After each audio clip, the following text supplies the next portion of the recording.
হরে কৃষ্ণ। সকলকে আবারও কৃষ্ণ প্রীতির শুভেচ্ছা জানিয়ে আমাদের ধারাবাহিক শ্রীমদ্ ভাগবত গীতার ক্লাসে আপনাদেরকে স্বাগতম জানাচ্ছি। আজ আমরা শ্রীমদ্ ভাগবত গীতার অন্তর্গত অষ্টম অধ্যায়ের 5 নম্বর শ্লোক নিয়ে আলোচনা করব। সবথেকে ইম্পর্টেন্ট শ্লোক। এই শ্লোকের মাধ্যমেই শুধুমাত্র আমরা জানতে পারবো কিভাবে আমরা পরমেশ্বর ভগবানের কাছে অতি সহজে যেতে পারি। তাই পুরো শ্লোকটি, পুরো ব্যাখ্যাটি অত্যন্ত মনোযোগ দিয়ে শ্রবণ করবেন।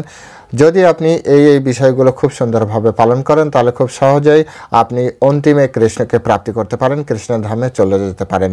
তো চলুন শুরু করি। শুরুতে ছোট্ট একটা অনুরোধ, যারা আপনারা চ্যানেলের প্রথমে এসেছেন অবশ্যই চ্যানেলটি সাবস্ক্রাইব করবেন এবং আপনার বন্ধু বান্ধব আত্মীয় স্বজনের কাছে এই ভিডিওটি বেশি থেকে আরও বেশিভাবে শেয়ার করবেন। দেশে বিদেশে যে যেখানে আছে প্রত্যেকের কাছে আপনি যদি এই ভিডিওটি পাঠাতে পারেন তাহলে অন্তত হাজারে যদি একজন ব্যক্তির উপকার হয় তথাপি আপনি তার উপকার করলেন পারমার্থিকভাবে। তো সেই পারমার্থিক কার্যক্রম প্রত্যেকেরই করা উচিত, আমিও করছি, আপনিও করুন। চলুন শুরু করি।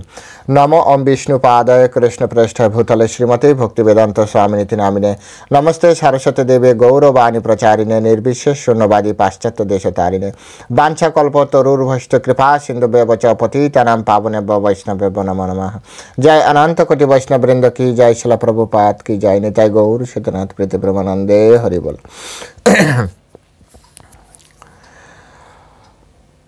ওম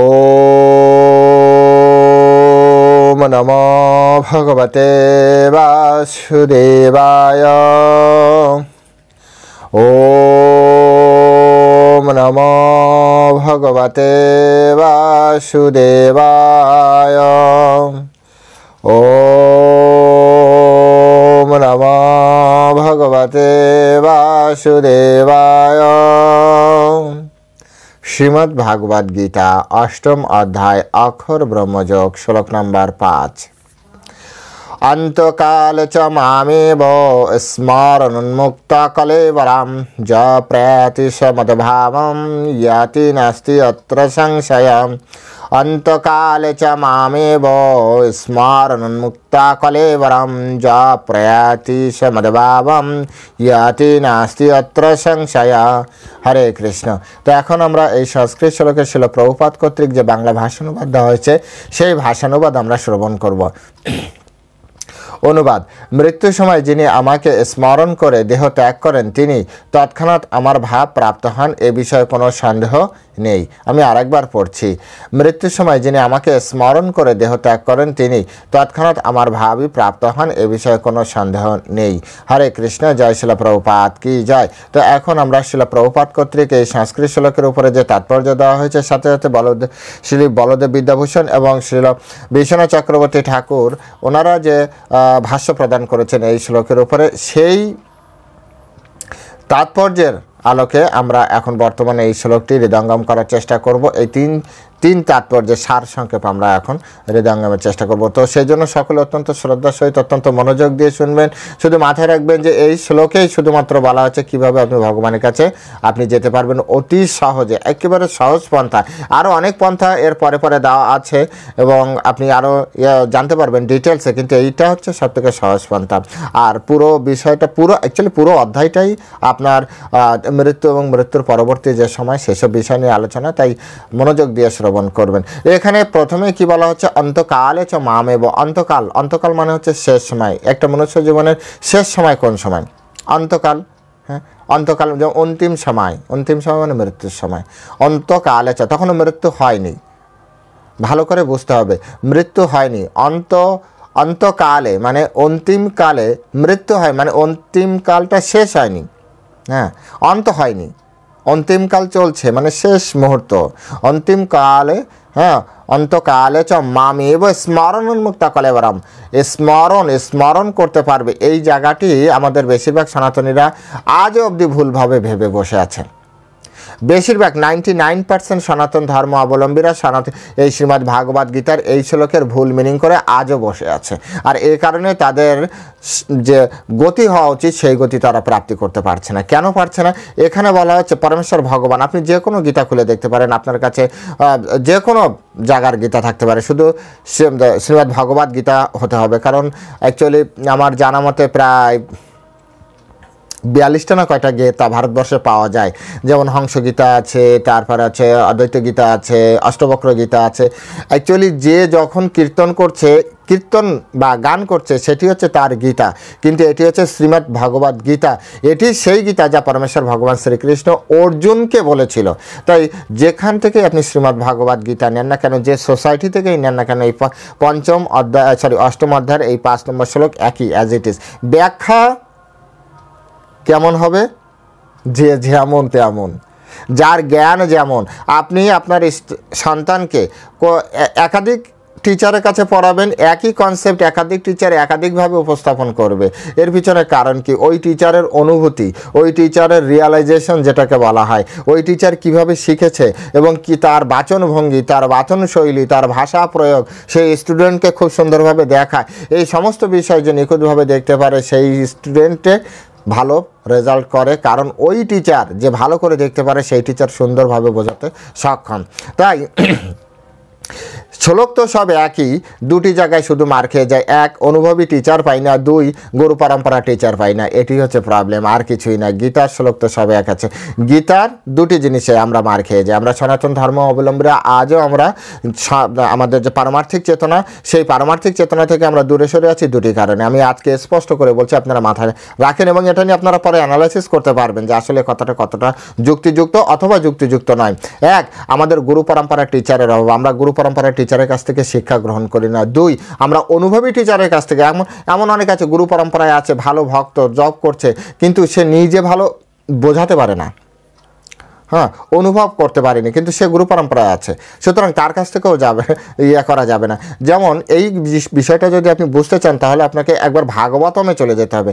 ভাগবতমে যে যখন শৌমিকাদি মুনি ঋষিরা যখন যজ্ঞ করছিলেন, সেই যজ্ঞস্থলে এসেছিল সুত গোস্বামী। সুত গোস্বামীকে আসতে দেখে তারা ওই যে হোম যজ্ঞ, সেই যজ্ঞ বন্ধ করে সুত গোস্বামীর বন্দনা করতে শুরু করলেন এবং তার কাছ থেকে ভাগবত কথা তারা শোনার চেষ্টা করেছিলেন। সেই নৈমিষারণ্যে বসে কথা শুনেছিলেন। ওই ভাগবত কথা শোনার আগে সুত গোস্বামীর কি করেছিলেন জানেন? বন্দনা করেছিলেন, প্রশংসা করেছিলেন। ওই প্রশংসার ভিতরে এই প্রশংসা শব্দগুলো একবার শুনে আসবেন। ওখানে একবার খুব সুন্দরভাবে বলছেন যে আপনি সমস্ত শাস্ত্রে পারঙ্গত, আপনি গুরুদেবের কাছ সান্নিধ্যে শিখেছেন এবং আপনি সমস্ত শাস্ত্র সুন্দরভাবে ব্যাখ্যা করতে পারেন। বিষয়টা বুঝতে পেরেছেন পয়েন্টটা? এই জন্য বলেছি দুটি পয়েন্ট। এক, গুরু পরম্পরা থাকতে হবে। দুই, অনুভবী টিচার থাকতে হবে, তা নাহলে হবে না। যিনি অনুভব করতে পারেন, শিল প্রভুপাদ একজন অনুভবী ভক্ত। আরও অনেক ভক্ত আছে আমাদের গৌড়ী আচার্যের ভিতরে। শিল প্রভুপাদ কেন এই যে বিশ্বগুরুর মুকুট পরে আছেন? শিল প্রভুপাদ কেন যে চৈতন্য মহাপ্রভুর যে বাণী সারা পৃথিবীতে আছে, যত রগরাদি গ্রাম সর্বত্র প্রচার হইবে মোর এই নাম, এই যে বাণী, এই বাণী প্রচারের সবথেকে কমান্ডো সোলজার হিসেবে শিল প্রভুপাদকে কেন নির্বাচন করা হয়েছে? কারণ শিল প্রভুপাদ অনুভবী ভক্ত, শিল প্রভুপাদ গড গিফটেড পার্সন। তিনি প্রত্যেকটা শ্লোক হৃদয়ঙ্গম করেছিলেন, প্রত্যেকটা শ্লোকের উপর দৃঢ় বিশ্বাস ছিল। শিল প্রভুপাদ সুন্দরভাবে ব্যাখ্যা করতে পারতেন। শিল প্রভুপাদ শাস্ত্রের যত খুঁটিনাটি বিষয় তিনি সেটি বুঝতে পেরেছিলেন। এটাই হচ্ছে বিষয়, আর কোনো বিষয় না। মূল বিষয় হচ্ছে পরমেশ্বর ভগবান শ্রীকৃষ্ণের পরম্পরায় তিনি আছেন, পরম্পরার উপর দৃঢ় বিশ্বাস রয়েছে তার। তারপরে কি রয়েছে? তার ব্যাখ্যা, তার বাচনভঙ্গি, তার শাস্ত্রগত যে দক্ষতা, সেগুলি তার কাছে ছিল। এই কারণে আমরা সকলে ছিল প্রভুপাদের চরণে আত্মসমর্পণ করে আজও পৃথিবীর সব থেকে জ্ঞানী গুণী মহান ব্যক্তিরা তারা ছিল প্রভুপাদের চরণে আত্মসমর্পণ করেছে। মাত্র 10 বছরে তিনি এই সোসাইটি দাঁড় করে দিয়েছেন। মাত্র 10 বছরে তিনি 80টা গ্রন্থ রচনা করেছিলেন, যার 4টা গ্রন্থের কথা যদি বলি তাহলে আমাদের সমগ্র লাইফ কেটে যাবে। যদি 4টা গ্রন্থ আমরা পড়তে যাই, আমাদের সমগ্র লাইফ কেটে যাবে, আমাদের আর কোনো কিছু আমরা পড়তে পারবো না। আপনি চিন্তা করেন শ্রীমদ্ ভাগবতম আছে 18,000 শ্লোক, চৈতন্য চরিতামৃত ওই রকমই 18,000 এরকম আশেপাশের শ্লোক। আপনি চিন্তা করেন, এইটা গেল 36,000 শ্লোক। এই 36,000 শ্লোক তার এর আবার ভাষ্য রয়েছে। যাক, তো এই শ্লোকগুলি প্রতিদিন আপনি সকালে একটা বিকেলে একটা এভাবে যদি পড়েন, আপনার লাইফে শুধু ভাগবত পড়তে যে আমি ক্যালকুলেশন করেছিলাম, অ্যাভারেজ আপনার 25 বছর সময় লেগে যাবে। তো ওই তো গেল দুটো সাবজেক্টে 50 বছর। তারপরে আপনি শ্রীমদ্ ভাগবতম শ্রীমদ্ ভাগবত গীতা, এই তো রয়েছে আপনার 700 শ্লোক। তার মানে এখানে একটা একটা করে পড়লেও আপনার লেগে যাচ্ছে 1 বছর সময় লেগে যাচ্ছে। তারপরে ভক্তি রসামৃত সিন্ধু গ্রন্থ আছে, এছাড়া ছোট ছোট আরও অনেকগুলো গ্রন্থ লিখেছেন। আপনি চিন্তা করেন এভাবে 80টা গ্রন্থ আপনি কবে শেষ করবেন? এক জীবনে শেষই করতে পারবেন না। সুতরাং এই হচ্ছে মহান ভক্তের মহান গুণাবলী। বোনারা করে যাবেন, আমরা সেটি শেষও করতে পারবো না। এটাই হচ্ছে আমাদের লিমিটেড, আমরা লিমিটেড ভক্ত, আমরা হচ্ছে আমাদের লিমিটেশন রয়েছে। তো যা এখানে এই যে কথাগুলি, যে শব্দটা নিয়ে এত কথা বলতে হলো, সেই শব্দটা হচ্ছে স্মরণ উন্মুক্ত কলেবরম। যে বিষয়টা নিয়ে আজ সমগ্র বলবো না, সরি, এটা একটা ভুল শব্দ, এটা মেজরিটি পার্সেন্ট সনাতন ধর্ম অবলম্বীরা এখানে ভুল করে আছে। দেখবেন কি ভুলটা হয়, মৃত্যুর সময় যে কানে কানে বলে হরে কৃষ্ণ কৃষ্ণ কৃষ্ণ হরে হরে, হরে রাম রাম রাম হরে হরে। শুনবেন তার কাছে, হ্যাঁ রে তুই হরে কৃষ্ণ বলছিস কেন কানের ধারে? মৃত্যুর সময় কানে হরে কৃষ্ণ নাম দিই, যদি ভালো কিছু হয়। কোথায় পেলি? গীতায় আছে মৃত্যুর সময় কৃষ্ণ নাম কানে দিতে হয়। প্রভু দেখেন, এগুলো ভালো করে দেখেন। এখানে আছে স্মরণ উন্মুক্তা, শ্রবণ উন্মুক্তা না। স্মরণ আর শ্রবণ দুটি আলাদা শব্দ। এখানে শ্রবণ উন্মুক্তা বলেনি। ভগবান শ্রীকৃষ্ণ এত বোকা না। পরীক্ষা চলছে, মৃত্যুর সময় চলবে পরীক্ষা। এই জগৎ থেকে ওই জগতে যাওয়ার মাঝখানে যে পরীক্ষা না, সেই পরীক্ষাটা হচ্ছে মৃত্যুর সময়। ওই মৃত্যুর সময় আপনার নির্ধারণ হবে যে আপনি এতদিন ধরে, সারা বছর ধরে বা সারা জীবন ধরে আপনি কি পড়াশোনা করেছেন। তাই ওখানে দেখে লেখার কোনো চান্স নেই। আমরা যখন স্কুল কলেজে পড়েছি, আপনারাও পড়েছেন, কখনো কোনো টিচার, কখনো কোনো স্কুলের বোর্ড, কোনো গভর্নমেন্টকে কখনো বলেছে যে পাশেরটা দেখে লেখো বা পাশের লোকের কথা শুনে লেখো বা আপনার বন্ধু বান্ধব আত্মীয় স্বজনের কাছে শুনে লিখবেন। হ্যাঁ, আপনাকে বলবে তাই আপনি লিখবেন। পরীক্ষার প্রশ্নের উত্তর আপনার টিচার আপনাকে বলবে আর আপনি বসে বসে লিখবেন। আছে কোনো জায়গায় এরকম নিয়ম? কোনো জায়গায় নেই, ছিল না, হবে না, এটা এখনও নেই, কোনো জায়গায় নেই। আমি তো দেখিনি কখনো আমার লাইফে, যতটা পরীক্ষা আমি দিয়েছি।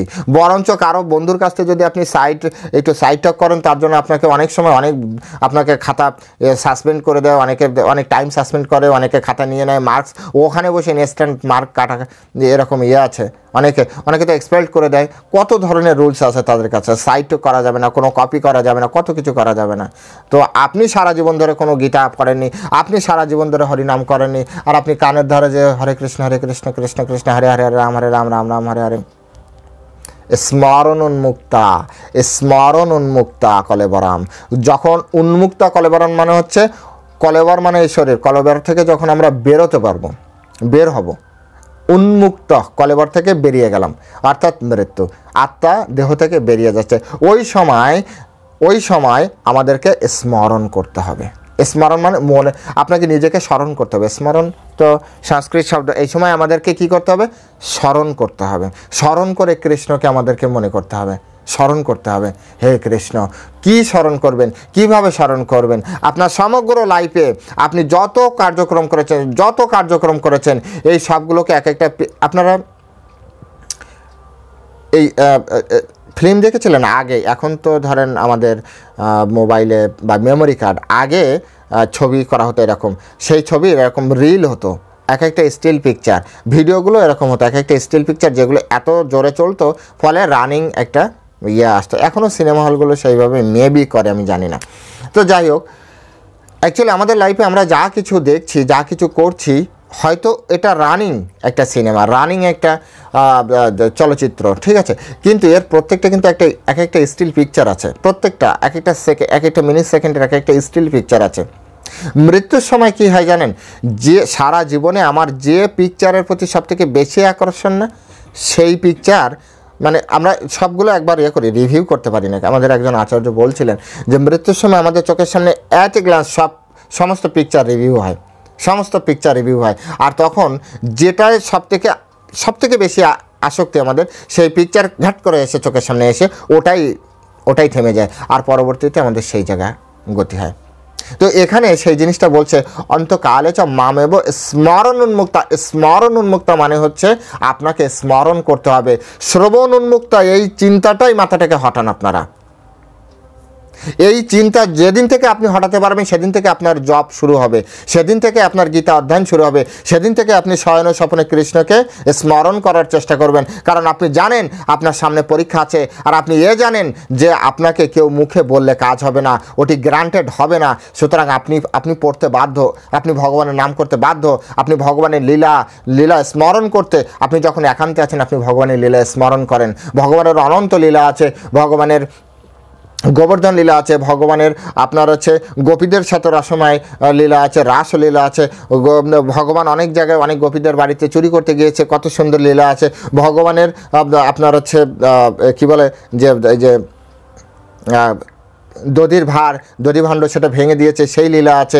বিভিন্ন ধরনের অসুর বধ করেছে, বকাসুর, রাবর্ত, পুতানা রাক্ষসী বধ করেছে, কত লীলা আছে। এই সমস্ত লীলা স্মরণ করতে থাকেন। কংস বধ করেছে, ভগবান কৃষ্ণ যুদ্ধ করেছে। যুদ্ধ অবধি না যাওয়াটাই ভালো, যা লীলা, বিশেষ করে যারা গৌড়ীয় আছেন, গৌড়ীয়র বাইরে যারা আছেন তারা সব লীলাই স্মরণ করবেন। অ্যাকচুয়ালি যারা গৌরী আছেন বৃন্দাবনে ঘটিত লীলাগুলো স্মরণে রাখার চেষ্টা করবেন। এর পিছনে কি, যেহেতু বলছি তাই বলে দিই, প্রাসঙ্গিক তাই, সেটি হচ্ছে চৈতন্য মহাপ্রভু তিনি আমাদের বলে গিয়েছেন, আরাধ্য ভগবান ব্রজেশ তনয় তদ্ধাম বৃন্দাবনম। আমাদের যিনি আরাধ্য ভগবান তিনি হচ্ছেন ব্রজেশ তনয়। ব্রজেশ তনয় মানে কি? ব্রজেশ তনয় মানে শ্রীকৃষ্ণ। কিভাবে হয়? ব্রজ যুক্ত ঈশ, ঈশ মানে হচ্ছে ঈশ্বর। ঈশ্বরের রাজার এক রূপ কিন্তু ঈশ্বর, রাজার একটা পারিভাষিক শব্দ ঈশ্বর। তাই ব্রজের রাজাকে, ব্রজের রাজা নন্দ রাজা। আচ্ছা, ব্রজেশ তনয়, তার তনয়কে কৃষ্ণ। সুতরাং বুঝতে পেরেছেন যে আমাদের চৈতন্য মহাপ্রভু, আমরা যাতে ভগবানের অনন্ত রূপ আছে না, তো যারা চৈতন্য মহাপ্রভুর ধারায় আছে, চৈতন্য মহাপ্রভু এটা টিচার করে, টিচারের এটা কার্য। টিচার ফিক্সড করে দেয় যে দেখো এই সূত্র দিয়ে তুমি এই অঙ্কটা সলভ করতে পারবে খুব সহজে, কোনো রকম টেনশন করো না, এটাই হচ্ছে পারফেক্ট একটা সূত্র। তো চৈতন্য মহাপ্রভু পরমেশ্বর ভগবান, তিনি হচ্ছেন পরমেশ্বর ভগবান, তিনি কৃষ্ণ, তিনি চৈতন্য মহাপ্রভু রূপে এই ধরাধামে যখন এসেছেন এবং তিনি ব্রহ্ম মাধ্য গৌড়ীয় সম্প্রদায় তিনি যুক্ত হয়েছেন এবং তিনি শিক্ষা দিয়েছেন আরাধ্য ভগবান ব্রজেশ তনয়, নট মথুরাধীশ তনয়, নট মথুরাধীশ কৃষ্ণ, নট দ্বারকাধীশ কৃষ্ণ, ব্রজেশ তনয়, অর্থাৎ পরমেশ্বর ভগবান শ্রীকৃষ্ণ যিনি ব্রজে যে লীলা করেছেন। এনিহাও আপনারা কৃষ্ণের যে কোনো লীলায় আপনারা স্মরণ করতে পারেন। তো এই জন্য কৃষ্ণ লীলা, শিলা প্রভুপাদ কৃষ্ণ লীলার উপর একটা শর্ট একটা বই দিয়ে গিয়েছেন। যদিও ভাগবতমের সমস্ত লীলাই আছে, দশম স্কন্ধে আছে, কিন্তু দশম স্কন্ধ অবধি যেতে গেলে আপনাকে প্রথম, দ্বিতীয়, তৃতীয় সমস্ত স্কন্ধ পড়ে যাওয়া উচিত। তো কারণ ওখানে এত ডিটেলস আলোচনা আছে না, যেগুলো সাধারণ মানুষ অ্যাট এ টাইম নিতে পারে না। তো সেই জন্য আগে তৈরি করা হয়। তো তারপরেও ভক্তদের জন্য যে উনি আবার একটা বই দিয়ে গিয়েছেন, যেখানে অনেক কিছু সুন্দরভাবে উপস্থাপন করেছেন, যেভাবে সাধারণ মানুষ বুঝতে পারে। তো আপনারা চাইলে সেই গ্রন্থ আপনারা লীলা পুরুষোত্তম শ্রীকৃষ্ণ নামে আছে। তো সেই বইয়ের মাধ্যমে বিভিন্ন লীলা আছে, এই লীলাগুলো বারবার করে পড়বেন যাতে আপনার চেতনার ভিতরে এই লীলাগুলি বসে যায়। তো পরমেশ্বর ভগবান এখানে বললেন স্মরণ উন্মুক্তা কলেবরণ, মৃত্যুর সময় এই লীলাগুলি কাজে আসবে। আর লীলাগুলি তবে কাজে আসবে যবে আপনি লীলাগুলো সারা জীবন ধরে আপনি পড়াশোনা করবেন। আপনি দিনরাত যদি পড়াশোনা করেন, আপনি যদি কষ্ট করে পরিশ্রম করেন, তবে আপনি পরীক্ষার সময় সেটি স্মরণ করে লিখতে পারবেন। আদারওয়াইজ কোনোভাবেই সম্ভব না। আপনি এটা লিখে রাখেন। আমার কথা শুনে আপনাদের হয়তো বা অনেক সময় খারাপ লাগে, কষ্ট লাগে, বা কিন্তু আসলে এটা কঠিন হলেও এটাই সত্য। আর আমার উদ্দেশ্য হচ্ছে সত্য কথা জানানো। যদিও চাণক্য পণ্ডিত বলেছে অপ্রিয় সত্য কথা জানানো উচিত নয়, যদি সত্য বাক্য অপ্রিয় হয় তাহলে বলা উচিত নয়। কিন্তু কি করবেন বলুন? যেমন শরীরে অনেক সময় ক্যান্সার হয় না, টিউমার হয় না, যেটা কেটে ফেলা, শরীর কাটা, এটা হচ্ছে অনৈতিক, কিন্তু ডাক্তার তথাপি কাটে মানুষকে বাঁচানোর জন্য, ক্যান্সার সেলকে ফেলে দেওয়ার জন্য বা টিউমারকে ফেলে দেওয়ার জন্য। এটা ডাক্তারের ধর্ম। ঠিক তেমনি যদিও, কারণ আমরা প্রিয় আর শ্রেয় এই দুটি বিষয় প্রাসঙ্গিক আসলো, তাই বলে দিই। প্রিয় বিষয় হচ্ছে এই জগতে আমাদের যা ভালো লাগে সেটি হচ্ছে প্রিয়, কিন্তু সব যে ভালো আমাদের জন্য ভালো এমন কিন্তু নয়। যেমন ফাস্টফুড আমাদের জন্য ভালো কিন্তু শরীরের জন্য খারাপ, কিন্তু তেতা আমাদের জন্য খুব কষ্টকর কিন্তু এটি আমাদের শরীরের জন্য ভালো। আমাদের জন্য এমন অনেক, আমরা পরীক্ষার সামনে আমাদের ঘুরতে ভালো লাগে, কিন্তু সেই সময় কষ্ট করে যদি বই পড়ি সেটি কিন্তু আমাদের জন্য শ্রেয়। আর আমি যদি আমার ওই সময় মনের দ্বারা প্রভাবিত হয়ে আমি যদি ঘুরতে যাই সেটা হচ্ছে প্রিয় কাজ করছি। তাই প্রিয় শ্রেয়ের ভিতরে পার্থক্য আছে।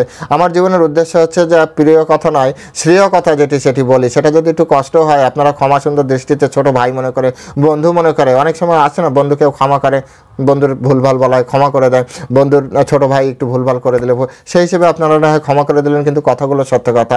সারা জীবন ধরে যদি আপনি পরমেশ্বর ভগবানের লীলা কথা যদি আপনি স্মরণ না করতে চেষ্টা করেন, সারা জীবন ধরে আপনি যদি জপ না করতে চেষ্টা করেন, শেষ বেলায় এসে আপনার কিন্তু স্মরণ হবে না।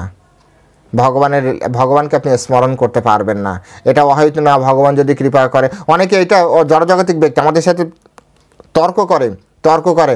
আচ্ছা, একজন সারা জীবন ধরে পাপ করেছে আর আপনারা সারা জীবন ধরে জব করছেন, তো সে যদি ওই সময় হঠাৎ করে মনে করে এত সহজ, ওকে সারা বছর ধরে না পড়ে কোনো একটা বিষয় পাস করে দেখাতে বলো, যদি ও পাস করতে পারে তবেই ভগবানের নাম ওর স্মরণ পথে আসবে। এত সহজ ভগবানের নাম স্মরণ পথে আসা মানে ভগবান স্বয়ং তার স্মরণ পথে আসা। ভগবান তবে স্বয়ং স্মরণ পথে আসবে যবে আমাদের শরীরকে শুদ্ধ রাখতে পারবো। শরীর যদি অশুদ্ধ হয়ে যায়, শরীর যদি কৃষ্ণ ভাবনাময় না হয়, তাহলে ওই শরীরে কখনো কি আসবে নাকি? ভগবানকে হৃদয় মন্দিরে বসাতে হয়, হৃদয় মন্দিরে সবসময় অবরুদ্ধ করে রাখতে হয়।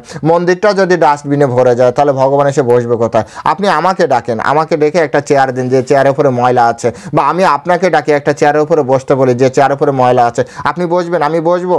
তাহলে ভগবানকে আমি আমার হৃদয় বসাবো, সেই হৃদয় যদি ময়লা আবৃত থাকে, সেই হৃদয় যদি ডাস্টবিন হয়ে থাকে, তো ভগবান এসে কীভাবে আমাদের হৃদয়ে দাঁড়াতে পারে, হৃদয়ে আসতে পারে? তো ভগবান কীভাবে স্মরণে আসতে পারে? তাই ভগবানকে স্মরণে আনার জন্য অবশ্যই আমাদের সারা জীবন ধরে তপস্যা করা উচিত। সারা জীবন ধরে ভগবানের লীলা, ভগবানকে স্মরণ করার যে অভ্যাস সেটি করতে হবে। অর্থাৎ সারা বছর ধরে আপনি যদি পড়াশোনা করেন তবেই শুধুমাত্র আপনার লীলা, এই যে কৃষ্ণ নাম, কৃষ্ণের লীলা সেটি আপনার স্মরণ পথে আসবে। আর যখন স্মরণ পথে আসবে তখন সেই অনুযায়ী আপনার গতি হবে। কি গতি হবে? প্রয়াতি মানে প্রয়াণ থেকে এসছে প্রয়াতি। প্রয়াণ মানে হচ্ছে গমন করা, প্রয়াতি মানে গমন করছে। প্রয়াত নয়, দেখুন প্রয়াণ, প্রয়াতি, প্রয়াত তিনটি শব্দ কিন্তু। প্রয়াণ, প্রয়াতি, প্রয়াত। এখন কথা হচ্ছে প্রয়াত মানে গেছে, ওর লাইফ হারে গেছে না। হ্যাঁ, বলে না প্রয়াত চলচ্চিত্র নায়ক, এরকম অনেক কিছু চলচ্চিত্র নায়ক, মানে ওনার ফুল স্টপ হয়ে গেছে। কিন্তু এখানে বলছে প্রয়াত না, প্রয়াতি মানে প্রয়াত হতে যাচ্ছে এরকম ব্যক্তি। প্রয়াত হতে যাচ্ছে, 100% প্রয়াত এখনও হয়নি, মানে ফুল স্টপ এখনও পড়েনি। ওর কন্টিনিউয়াস টেন্স, যেটাকে টেন্সের ভাষা বলে, কন্টিনিউয়াস টেন্স চলছে। কখন এই এই এই এই হয়তো এখনই শেষ হবে এরকম। তো যাই হোক, প্রয়াতি যিনি গমন করছেন বা গমন করতে উদ্যত, কীরকম? যে উন্মুক্ত কলেবরম, সেই উন্মুক্ত কলেবরম এই দুটি শব্দ এখানে প্রয়াতিতে ঢুকিয়েছে। অর্থাৎ প্রয়াতি যে এইভাবে যাত্রা শুরু করবে, স্মরণ উন্মুক্ত কলেবরম, স্মরণ অর্থাৎ স্মরণ উন্মুক্ত, স্মরণ করতে করতে সে মৃত্যুবরণ করছে। বলছে ওই ধরনের প্রয়াতি ব্যক্তি মানে ওই ধরনের গমনশীল ব্যক্তি, যিনি প্রয়াতি, যিনি গমনকারী ব্যক্তি, আর কি গমনকারী, সেই ব্যক্তি। মদ্ভাবম মানে হচ্ছে আমার ভাব প্রাপ্তি হবে। তো কৃষ্ণের ভাব কি? কৃষ্ণের ভাব হচ্ছে কৃষ্ণের নিজ ভাব। এবার কৃষ্ণের ভাবে আমাদের কী লাভ? তো এই বিষয়ে একটি শাস্ত্র পড়েছিলাম। হ্যাঁ, সেখানে একজন বৈষ্ণব লিখছেন, কৃষ্ণ গুণা হয়ে লহ কৃষ্ণের নাম। তো প্রথমবার যখন এই শব্দটি, এই সেন্টেন্সটি পড়লাম, তখন আমার মাথায় একটা আসলো যে কৃষ্ণগুণা হয়ে লহ কৃষ্ণের নাম, মানে কৃষ্ণগুণা কীভাবে আমরা হতে পারি, আর কৃষ্ণগুণা হয়ে কীভাবে আমরা লহ কৃষ্ণ নাম, এর জন্য দরকার কি? তো আসলে এটি পরবর্তীতে আরও উনি অনেক জায়গায় অনেকভাবে ব্যাখ্যা করেছেন। কৃষ্ণ গুণা যেমন আপনি যদি ডাক্তার না হন ডাক্তারের সাথে বন্ধুত্ব করতে পারবেন না, আপনি যদি লয়ার না হন তাহলে আপনি লয়ারের সাথে বন্ধুত্ব করতে পারবেন না, আপনি যদি রিক্সা না চালান তাহলে রিক্সা চালকের সাথে আপনার বন্ধুত্ব হবে না, আপনি যদি পাইলট না চালানো শেখেন তাহলে পাইলট শ্রেণীর সাথে আপনার বন্ধুত্ব হবে না। ঠিক একইভাবে এই যে আপনি যদি নেতা না হন নেতাদের সাথে আপনার কিন্তু কখনোই বন্ধুত্ব হবে না। পুলিশ না হলে পুলিশের সাথে বন্ধুত্ব হবে না, চোর না হলে চোরের সাথে বন্ধুত্ব হবে না, বলে না চোরে চোরে মাস্টার তো ভাই। তো এইরকম বলছে যে কৃষ্ণ গুণা হয়ে লহ কৃষ্ণের নাম, কৃষ্ণের অনন্ত গুণ, তো সেই গুণের ভিতরে যে গুণগুলো কৃষ্ণ ভক্তবৎসল ভক্তের সাথে রিলেশন তৈরি করে সেই গুণগুলি আমাদের হৃদয় ধারণ করতে হবে। যদি আমরা সেই গুণগুলি হৃদয় ধারণ করতে পারি তাহলে সেই গুণে আমরা কৃষ্ণের সাথে যুক্ত হতে পারবো। জলের সাথে জলে মিশে আপনার তেলে জলে মিশাইলে কভু তো মিশে না, জল জলের সাথে মিশে যায়, তেল তেলের সাথে মিশে যায়, ঠিক একইবার যেভাবে কৃষ্ণ গুণা যদি হয় না তবেই সে কৃষ্ণের সাথে মিশতে পারে। কৃষ্ণ হে কৃষ্ণ করুণা সিন্ধু দীনবন্ধু জগৎপতে গোপেশ গোপিকাকান্ত রাধাকান্ত নমস্তুতে। এখানে যে কৃষ্ণের যে প্রণাম মন্ত্র এখানে কি বলছে, হে কৃষ্ণ করুণা সিন্ধু, তুমি করুণার সিন্ধু। অর্জুনের দিকে তাকিয়ে দেখুন, অর্জুনের রাজ্য কেড়ে নিয়েছে, অর্জুনদের ওদের ভাইদের মারার চেষ্টা করেছে, তারপরে স্ত্রীকে কত বড় অপমান করেছে, কি না করেছে, মানে সবগুলো কাজই ওরা করেছে, তাই না? এই ব্যক্তিদের উপরেও অর্জুনের করুণা দেখেছেন? অর্জুনের করুণা দেখেছেন আপনারা? আমরা তো কৃষ্ণের নামের ক্ষেত্রে শুধু পড়ি হে কৃষ্ণ করুণা সিন্ধু, অর্জুনের করুণা দেখেছেন? এই জন্য প্রায় বলি কৃষ্ণকে মানে গীতাকে যদি জানতে চান না আগে ভালো করে অর্জুনকে জানুন, অর্জুনের ক্যারেক্টারকে আগে জানার চেষ্টা করুন, মহাভারত পড়ে নিন, অর্জুনের ক্যারেক্টার রিয়ালাইজ করুন অর্জুন কেমন, অর্জুনের ক্যারেক্টার। যদি না অর্জুনের ক্যারেক্টার আপনার ভিতরে না নিয়ে আসতে পারেন তো গীতা সবসময় বাইরেই থাকবে, কারণ অর্জুনকেই শুধুমাত্র গীতা দিয়েছে। অর্জুনের মনোবৃত্তি বা অর্জুনের পরম্পরায় যারা ভক্ত পরম্পরা রয়েছে ওই ভাব যারা হৃদয়ঙ্গম করেছে তারাই শুধু ওটি গ্রহণ করতে পারবে, আদারওয়াইজ নয়, আদারওয়াইজ সম্ভবই না। তাই অর্জুনকে ভালো করে জানার চেষ্টা করতে হবে। কৃষ্ণ একসময় বলছেন যদি আমি নারায়ণ হই তুমি হচ্ছে নরনারায়ণ। অর্জুন এতটা জ্ঞানী, এতটা দক্ষ, কৃষ্ণ যেমন সর্বেসর্বা অর্জুন নরদের ভিতরে সর্বেসর্বা। বিশ্বের শ্রেষ্ঠ ধনুর্ধর কে? কে কে আবার? অর্জুন। অর্জুনই শ্রেষ্ঠ ধনুর্ধর। বিশ্বের সর্বশ্রেষ্ঠ যোদ্ধা কে? কে? অর্জুন। কিন্তু যদি বলা হয় নরের উপরে কে, তো পরমেশ্বর ভগবান, পরমেশ্বর ভগবান শ্রীকৃষ্ণ। এই জন্যই আমাদেরকে দেখতে হবে অর্জুনকে কিভাবে দিয়েছিল। তাই এখানে বলছে মদ্ভাবম মদ্ভাবম, এখানে মদ্ভাবম অর্থাৎ আমার যে ভাব, অর্থাৎ ভক্ত বাৎসল্য ভাব, আমার হচ্ছে করুণাময় ভাব, হ্যাঁ এই যে ভাব সেই ভাবগুলো নিজের ভিতরে ডেভেলপ করতে হবে। মানুষের ভিতরে মাৎসর্য রহিত হওয়া যে ভাব, সেই ভাব, এই জন্য তো শ্রীমদ্ ভাগবতম শুরু হয়েছে নির্মৎসরানাম সতাম, নির্মৎসর হতে হবে আমাদের। যদি আমরা সাধু হই, নির্মৎসর সাধু না হতে পারি তাহলে আমাদের জন্য শ্রীমদ্ ভাগবত গীতা শুধু পড়া আর শ্রবণের বিষয় হবে। বসে আছে প্রভু বলছে আমরাও একটু শুনছি, ব্যাস এইটুক। কিন্তু যদি শিখতে হয় কিছু, অনেক কিছু শেখার আছে, অনেক কিছু জানার আছে, কিন্তু যদি আপনি শিখতে চান, আপনি যদি জানতে চান তাহলে আপনাকে অবশ্যই কি করতে হবে? কৃষ্ণের সেই ভাব আগে থেকেই নিজেকে তৈরি করতে হবে, তবে যে আপনি স্মরণ করতে পারবেন। তো যাই হোক বলছে প্রয়াণকালে, প্রয়াতে অর্থাৎ প্রয়াণকালে গমনকালে সে ভগবানের ভাব প্রাপ্ত হবে। অলরেডি সারা জীবন ধরে সে ভগবানের চরণে আত্মসমর্পণ করে আছে। সে একটা পিঁপড়ি কাউকে হত্যা করে না, কাউকে আঘাত করে না, কায় মনোবাক্যে কাউকে কখনো কষ্ট দেয় না। সে সবসময় ভগবানের দিব্য নাম লীলা গানে কীর্তনে সবসময় মস্ত হয়ে আছে, দিব্য আনন্দে উপভোগ করছে। তো অলরেডি ভগবানের ভাবে আছে। ভগবান বলছে কি যে এই ধরনের ব্যক্তির সে আমার ভাব প্রাপ্ত হবে। এখন কথা হচ্ছে, প্রশ্ন আসছে যে প্রভু তাহলে ভাব প্রাপ্ত হয়ে কি হবে? ভাব প্রাপ্ত হয়ে কি হবে? এর অ্যান্সার তো আরও সহজ। যদি আপনাকে ইংলিশ মিডিয়াম থেকে আমি পড়াশোনা করাই তো আপনার চাকরি কোথায় হবে? ইংলিশ মিডিয়াম স্কুলেই তো পড়াশোনা চাকরি হবে। আপনি যদি ইংলিশ মিডিয়ামে কোনো জায়গা থেকে পড়াশোনা করেন আপনি দেখবেন ইংলিশ বই পড়বেন, ইংলিশ মুভি দেখবেন, ইংলিশ যেখানে চাকরির সুযোগ সেখানে আপনি চাকরি করবেন। ঠিক তেমনি আপনি যদি কৃষ্ণের ভাব প্রাপ্ত করেন তো আপনার গতি কী হবে? আপনি তো শিবের ভাব প্রাপ্ত করেননি, তাই শিব লোকে আপনার জায়গা হবে না। আপনি তো কালীর ভাব প্রাপ্ত করেন না, তাই কালীর লোকে জায়গা হবে না। আপনি তো ইন্দ্রের ভাব প্রাপ্ত করেননি, তাই ইন্দ্রের লোকে জায়গা হবে না। আপনি তো কৃষ্ণের ভাব প্রাপ্ত করেছেন, আপনার যদি জীবনে কোনো জায়গায় গতি হয়, কোনো জায়গায় জায়গা হয়, কেউ যদি আপনাকে আশ্রয় দেয় একমাত্র কৃষ্ণই দেবে, কৃষ্ণের লোকেই যেতে হবে। তাই কৃষ্ণ এখানে মদ ভাবম বলতে বোঝাচ্ছে আমার ভাব প্রাপ্তির পরে আর তো তোমাকে কেউ রাখবেন। এটা স্বাভাবিক, এটা স্বাভাবিক। আপনার যদি আপনার যে নিজের একটা ভাব সেই সমভাবাপন্ন যদি আরেকজন না হয় আপনি কিন্তু তার সাথে মিশতে পারবেন না। তো আপনি যদি কৃষ্ণের ভাবের হন তাহলে কোন লোকে যে আপনার আশ্রয় হবে, কোন লোকে যে আপনি থাকবেন? আপনার তো অন্য কোনো লোকে আপনাকে আশ্রয় দেবেন। আর যদি আপনাকে আশ্রয় দেয়, দিতে পারে, শিবলোকে আপনাকে আশ্রয় দিতে পারে, ব্রহ্মলোকে যেহেতু আপনি কৃষ্ণের ভাব পেয়েছেন, কৃষ্ণ সকলের আরাধ্য, তাই আপনাকে ওনারা দিতে পারে। কিন্তু আপনি কি টিকতে পারবেন?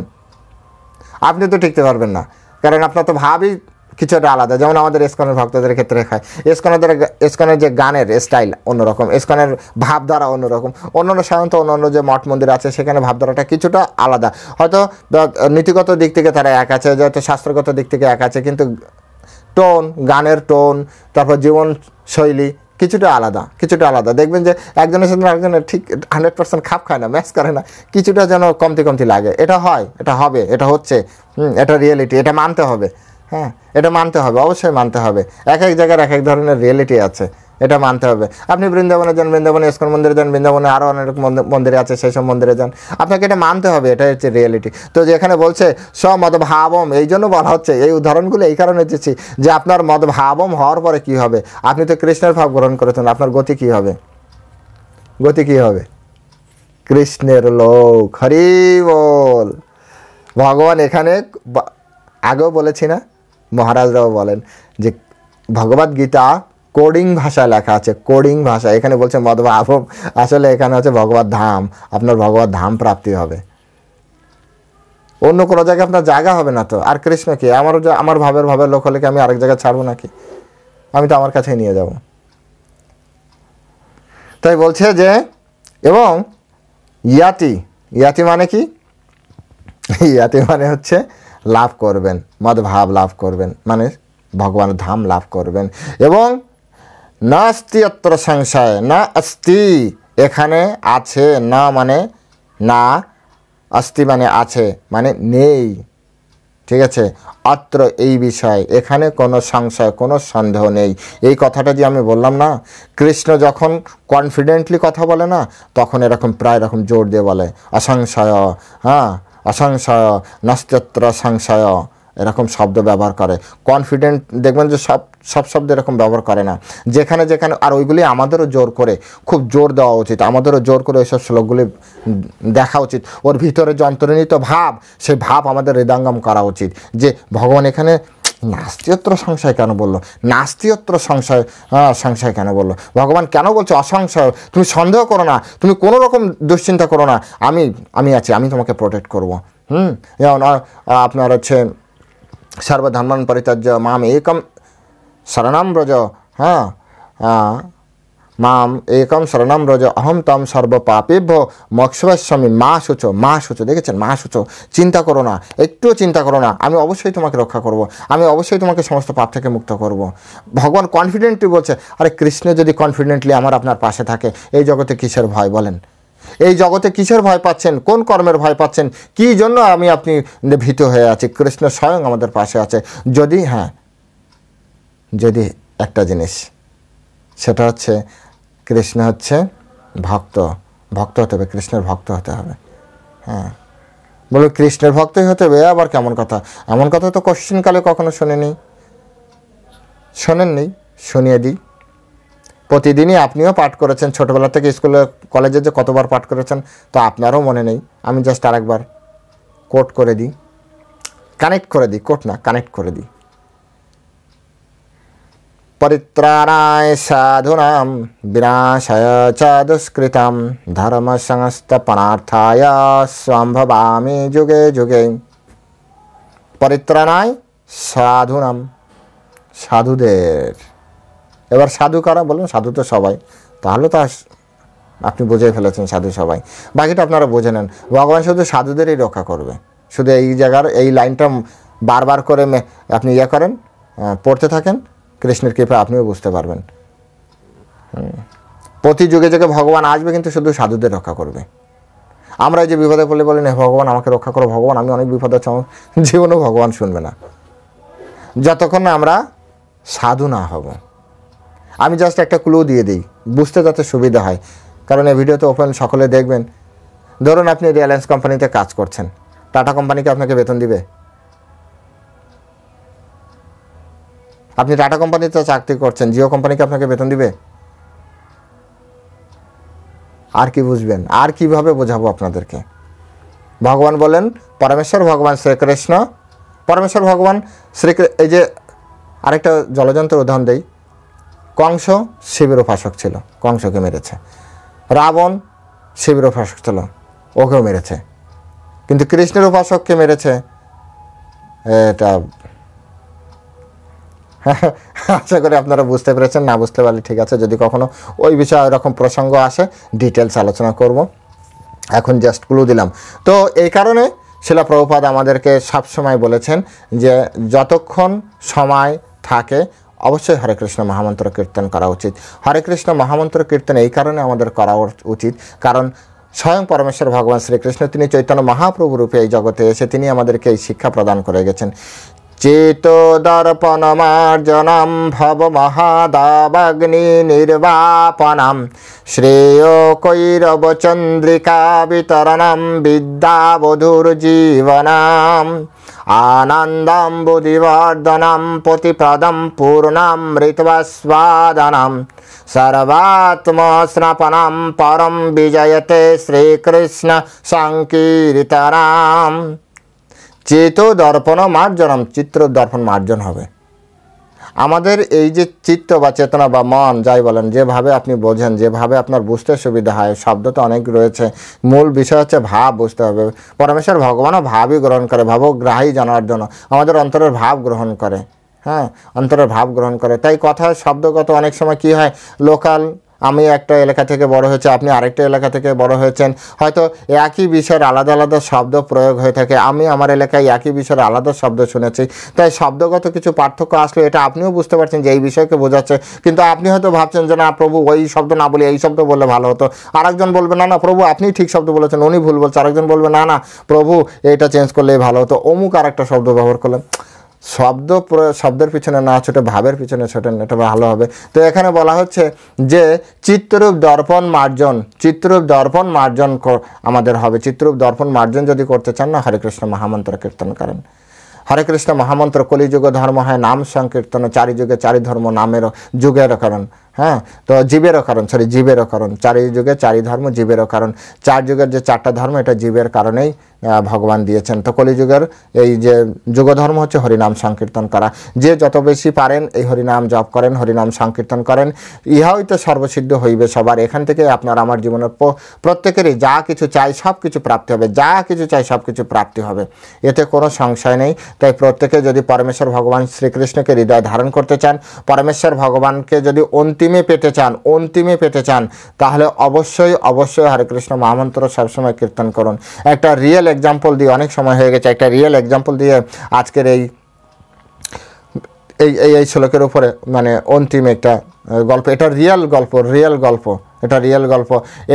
এবার আপনার হচ্ছে 2025 চলছে, 2024-এর আপনার সেপ্টেম্বরে, মেবি 17 সেপ্টেম্বর শ্রীমৎ ভক্তি চারু স্বামী গুরু মহারাজের ওনার শুভ আবির্ভাব তিথিতে ওনার গ্লোরিফিকেশন হচ্ছিল। তো ওই গ্লোরিফিকেশনে খুব সুন্দরভাবে ওনার একজন শিষ্য, প্রথম দিককার শিষ্য, একটা রিয়েল গল্প বলছিলেন যে তিনি ভক্তদেরকে কি শেখাতে চাইছেন আর ভক্তদের আমাদের অবস্থা কি। একবার ওনার প্রথম দীক্ষার কিছু শিষ্য আছে না, গুরুদেবের প্রথম দীক্ষার শিষ্যরা গুরুদেবের খুব কাছাকাছি থাকে এবং বিদেশি একজন ভক্ত। তো ইসকন মন্দিরের অনেক বড় একজন ডোনারও ছিলেন তিনি। যে কোনো মানে গুরু মহারাজ যদি কিছু চাইতেন তো উনি দিয়ে দিতেন। শ্রীশ্রীনাথ ভক্তিচারু স্বামী গুরু মহারাজ যে মন্দিরের জন্য এটা দরকার ওটা দরকার, তো ডোনেশন উনি প্রদান করতেন। এই টাইপের মানে খুব খুব জীবদ্দশায় উনি খুব গুরু সেবা করেছেন এরকম এক ধরনের। তো হঠাৎ উনি শেষ সময়, মৃত্যুর সময়, আর ওই সময় শ্রীশ্রীনাথ ভক্তিচারু স্বামী গুরু মহারাজও ওই শহরে ছিলেন, কোনো কারণে ওই দেশে এবং ওই শহরে ছিলেন। তো ওনার ছেলের কাছ থেকে হঠাৎ একটা প্রোগ্রামে যাচ্ছিলেন, হঠাৎ ওই দেশে না, আরেকটা আরেকটা দেশে বা আরেকটা সিটিতে ছিলেন। একটা ফোন কল আসে যেরকম বাবা হয়তো শেষ সময়, বলছে এখন কোথায় আছে? বলছে হাসপাতালে। বলছে আছে? বলছে হ্যাঁ আছে। তৎক্ষণাৎ উনি ওনার অ্যাসিস্ট্যান্টকে বললেন এমার্জেন্সিতে প্লেন রেডি করো, আমাকে ওনার কাছে যেতে হবে, ওই শিষ্যের কাছে যেতে হবে। এবং উনি হয় একটা শহর অথবা একটা দেশ, আমি অ্যাজ ইট ইজ মনে করতে পারছি না। তো উনি কী করলেন, প্লেনে করে তৎক্ষণাৎ ওই প্রোগ্রাম থেকে, মানে প্রোগ্রাম ক্যান্সেল করে ওখান থেকে প্লেনে করে তিনি ওই শিষ্যের কাছ পর্যন্ত গেলেন, এবং যেখানে উনি হসপিটালে ছিলেন, এবং উনি যে তখন শ্রী শ্রীনাথ ভক্তিচার্য গুরু মহারাজ ওনার পাশে যে ওনার বললেন যে তুমি কত কত সৌভাগ্য যে স্বয়ং গুরুদেব ওনার পাশে উনি দেখতে পাচ্ছেন। হ্যাঁ, এবং গুরুদেব তাকে বলছেন যে এখন শেষ সময়, তুমি অন্য কোনো দিকে চিন্তা না করে তুমি এক কাজ করো, তুমি কৃষ্ণের কোনো একটি লীলা স্মরণ করো। হ্যাঁ, তোমার কি কোনো লীলা স্মরণ হচ্ছে? তো তখন এই শিষ্য বলছে না গুরু মহারাজ, কোনো লীলা তো আমার স্মরণ হচ্ছে না। বলছে দেখো, কৃষ্ণের তো অনেক অনেক লীলা আছে, কোনো একটি লীলা কি তোমার স্মরণ হচ্ছে না? তুমি স্মরণ করো। হ্যাঁ, তো চোখ টোক ঘোরাচ্ছে, বলছে না গুরু মহারাজ, আমি কিছুই মনে করতে পারছি না। গুরু মহারাজ আবারও বললেন যে ঠিক আছে, ওনার অনেক বাল্যলীলা আছে বা আরও অনেক লীলা আছে, যে কোনো কিছু একটা স্মরণ করো। হ্যাঁ, আমি দাঁড়িয়ে আছি, কোনো ভয় নেই, তুমি স্মরণ করো। বলছে না গুরু মহারাজ, আমি কিছুই স্মরণ করতে পারছি না। তো তখন ওই শিষ্য বললেন, উনি পাশে ছিলেন, মানে গুরু মহারাজের চোখ মুখ লাল, রেগে লাল হয়ে গিয়েছে, এবং ওখান থেকে উনি অত্যন্ত দ্রুত বেগে ওই রুম থেকে বেরিয়ে আসলেন। বেরিয়ে এসে গাড়িতে এমনভাবে উঠলেন, মনে হয় গাড়ি কেঁপে উঠল। হ্যাঁ, এবং আর উনি সবাই জানেন যে ওনার প্রভাব কত ছিল। কেউ কোনো কথা বলছে না, আস্তে করে যে পিছনে ওনার অ্যাসিস্ট্যান্ট সময় বসেছেন, হ্যাঁ, কোনো কথা বলছে না, জাস্ট উনি গম্ভীর স্বরে বলছেন, এই তোমাদের ভক্তি, এইভাবে তোমরা ভক্তি করছো? হ্যাঁ, সারা জীবন তুমি কি করলে? সারা জীবন তুমি কি করলে? শেষ সময় তুমি কৃষ্ণকে স্মরণ করতে পারছো না? হ্যাঁ, সারা জীবন তুমি কি করেছো? তাহলে নাটক করেছো, তুমি অভিনয় করেছো, তুমি দেখিয়েছো একজন বড় ভক্ত। হ্যাঁ, তুমি মানুষের সাথে ছল করেছো, তুমি গুরুদেবের সাথে ছল করেছো, তুমি সমগ্র মানুষের সাথে, তুমি কৃষ্ণের সাথে ছল করেছো। তুমি দেখাচ্ছ যে তুমি একজন ভক্ত, কিন্তু আদৌ তোমার ভিতরে কোনো ভক্তি নেই, আদৌ তুমি কৃষ্ণকে কখনো ভালোবাসোনি। কৃষ্ণকে তুমি যদি ভালো না বাসো, তাহলে এভাবেই তো হবে, কৃষ্ণ তোমার স্মরণ পথে আসবে না। এবং সে গুরু গম্ভীরভাবে এত এত কথা বলতে থাকলেন। তো আসলে দেখুন, এই ওই ওই ওই ঘটনাটি এই শ্লোকের সাথে রিলেটেড আছে। হ্যাঁ, তাই মনে পড়লো এটাও কৃষ্ণেরই কৃপা, এটা রিয়েল ঘটনা। তাই শুধুমাত্র আমরা যেভাবে জীবন চালাচ্ছি এইভাবে চললেই যে আসলে কৃষ্ণকে স্মরণ করতে পারবো এমন কিন্তু না। এখানে আমাদের আরও বেশি আন্তরিক হতে হবে, আরও বেশি আমাদের কৃষ্ণের প্রতি নির্ভরশীল হতে হবে। আমাদের চেতনাকে এতটাই পরিষ্কার করতে হবে যাতে কৃষ্ণ সবসময় আমাদের হৃদয়ে সবসময় বসে থাকে। যে সময় আমি কৃষ্ণকে ভুলে যাই, সেই সময় যাতে কৃষ্ণ কৃষ্ণ যাতে আমার হৃদয়ে থাকে। কিভাবে থাকে? অনেক সময় হয় না, আপনি আপনার ঘরে বা আপনি আপনার দোকানে আছেন, সেই দোকানটা আপনাকে একটু বাইরে যেতে হচ্ছে, কেউ একজন আপনার পরিচিত লোক, এই তুমি দোকানে একটু বসো, তো আমি বাইরে যাচ্ছি। হয়তো ওই দোকানে আপনি নেই, কিন্তু সে দোকান পাহারা দিবে, সে ওই দোকানে থাকবে। ঠিক একইভাবে হয়তো আপনি কৃষ্ণকে ভুলে গিয়েছেন, আপনি আপনার মনের থেকে নিজেকে বের করে নিয়েছেন, কিন্তু আপনি কৃষ্ণকে এতটা বিশ্বাস করেন, কৃষ্ণকে এতটা ভালোবাসেন, কৃষ্ণের জন্য এত সুন্দর জায়গা করে রেখেছে, কৃষ্ণ ওই জায়গায় বসে আপনাকে পাহারা দিবে। কৃষ্ণ আপনাকে ওই জায়গায় বসে বসে আপনাকে নিয়ন্ত্রণ করবে। এইভাবে কৃষ্ণকে ভালোবাসতে হবে, এইভাবে কৃষ্ণের সাথে আমাদের রিলেশন তৈরি করতে হবে। এই শ্লোকের মূল প্রতিপাদ্য বিষয় হচ্ছে অ্যাট এনি কস্ট সারা জীবন ধরে এতটাই তপস্যা করতে হবে, এতটাই কঠিনভাবে আমাদের কৃষ্ণের সাথে যুক্ত থাকতে হবে যাতে কৃষ্ণ আমাদের অন্তিম সময় আসে। কৃষ্ণ আমাদের অন্তিম সময়, হে কৃষ্ণ, আমি যদি ভুলেও যাই তাহলে আপনি যেন কৃপা করে আমার অন্তিম সময় আসবেন। সেই জন্য একটা আছে না ভজন, গৌরাঙ্গ তুমি মোরে দয়া না ছাড়িও, গৌরাঙ্গ তুমি মোরে দয়া না ছাড়িও, আপন করিয়া রাঙান, আপন করিয়া রাঙান চরণে রাখছি ও গৌরাঙ্গ তুমি মোরে দয়া না ছাড়িও। হে গৌরাঙ্গ মহাপ্রভু, আপনি কৃপা করে আপনার এই দয়া আমার মতো অধমের প্রতি এই দয়া থেকে আমাকে মুক্তি, দয়া থেকে ছেড়ে দিয়েন না। আপনি কখনো আমাকে হাতছাড়া করেন না। যদি আমি কখনো ভুলেও যাই, আপনি তো জানেন আমি আপনার আপনজন। আমি তো জড় মোহ দ্বারা মোহিত হয়ে আছি। আমি তো এই জড়জগতে হাবুডুবু খাচ্ছি। আপনার কথা আমার মনে নেই, পিতার কথা মনে নেই, মাতার কথা মনে নেই, কিন্তু আপনি তো জানেন আমি আপনার সন্তান। আপনি তো জানেন আমি আপনার অংশ। আপনি তো জানেন যে এই অনন্ত কাল ধরে আমি এই জড়জগতে হাবুডুবু খেয়ে মরছি। কমসে কম এই জন্মে আমি আপনাকে পেয়েছি, আপনি আমাকে কৃপা করে আপনার চরণ ছাড়া করবেন না। কমসে কম আপনি আমাকে আপন জেনে, আমি তো বদ্ধজীব, আমার ভুল হয় এটাই স্বাভাবিক, ভুল হয় এটা আমার প্রবণতা, আমি আপনাকে স্মরণ করতে পারবো না, এটা আমার প্রবণতা। কৃপা করে আপনি তো ভুলে যান না। আপনি ভগবদ্গীতায় বারবার বলেছেন অহম বেদ, আমি সব কিছু মনে রাখতে পারি, আমার সব কিছু মনে আছে। আপনার তো মনে আছে যে আমি আপনার সেবক, আমি আপনার নিত্য দাস। আপনার তো মনে আছে আমি আপনার চরণের একমাত্র দাস দাসী। যাই বলেন আপনি আমাকে আপনার চরণে রাখেন, কৃপা করুন আমার প্রতি। এইরকম মনোভাব থাকতে হবে সবসময় আমাদের।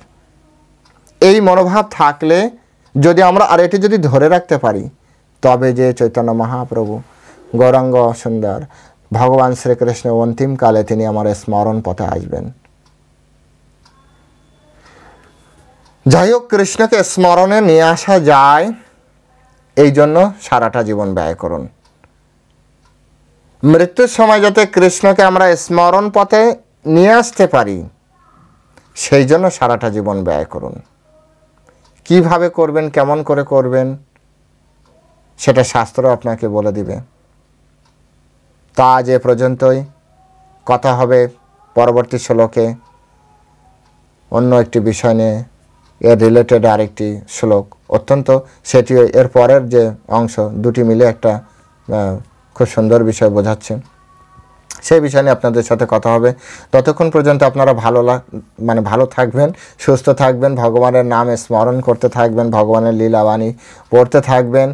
কথাগুলি যদি ভালো লাগে আপনার বন্ধু বান্ধব আত্মীয় স্বজন সকলের কাছে কথাগুলি শেয়ার করুন। তাদেরকে আপনারা যারা চ্যানেলের প্রথম এসেছেন অবশ্যই চ্যানেলটি সাবস্ক্রাইব করে রাখুন, কারণ ইতিমধ্যে আপনারা অনেকেই সাবস্ক্রাইব করেছেন এবং অল্প সময় অধিক মানুষ আপনারা সাবস্ক্রাইব করেছেন, তার জন্য আপনাদেরকে ধন্যবাদ। অর্থাৎ কথাগুলি ভালো লাগছে, আপনারা আমাকে আশীর্বাদ করবেন যাতে আমি শাস্ত্রের এই যে গূঢ় তত্ত্ব যাতে আপনাদের কৃপায়, শিল প্রভুপাদের কৃপায়, শ্রী গুরুদেবের কৃপায় আপনাদের সামনে উপস্থাপন করতে পারি, আপনাদের সামনে নিয়ে আসতে পারি। তো হরে কৃষ্ণ, আজ এ পর্যন্তই। আজ এখানেই শ্রীমদ্ ভগবদ্গীতার বিশ্রাম রাখছি। জয় শিল প্রভুপাদ কি জয়।